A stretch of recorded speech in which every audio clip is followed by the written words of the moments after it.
amit ma felvesz, ne halaszt holnapra, töltsd fel a saját videód erre a holnapra. A YouTube többnyire mindenkit respektál, látjátok, még belőlem is lehet nagy sztár. Vedd fel a pulcsit, ha anyukád fázik, ne dumálj vissza és számolj el 100-ig. Ne vedd fel a filmeket illegálisan moziban, mert ha a szappon leesik, akkor is para van. Mi van, ha zárva van a dohánybolt? Mr. Klaus téged akkor is tovább volt. Random deckekből is csinálhatsz egy cigit, csak nehogy ellopjuk a szobabiciklit. A héterekkel szemben felveszem a kesztyűt, nyomjátok meg inkább a műanyag csengettyűt. Szavazatok rám, hogy nyerjek egy kocsit, a maradék pénzből megveszek majd smokit. Vedd fel a szemetet, kérlek, ne dobáld el, hagyj éljek már én is egy hasonló közhellyel. Viccen kívül tényleg ne szemetelj koma, mert a bunkóknak nem jár utcadiploma. Ha elvesztetted, vedd fel a fonalat, harapó fogóval húzom ki a fogamat. Ilyen a helyzet a sorsomban, borsodban.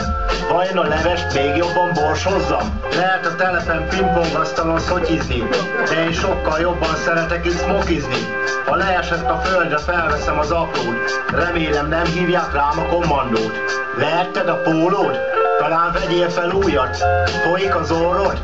De szíjad, ha nem fújjad. Vedd fel videóra a hülye macskádat, tedd fel YouTube-ra és megnézik 600-an.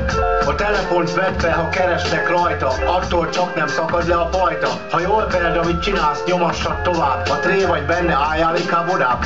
Holnaptól újra rendel a Smogtól doktor, pár havonta a neten, nem olyan sokszor. Ha nincs modern, vedd fel CD-n és kazettán, egyszer úgyis reppelek majd a katedrán.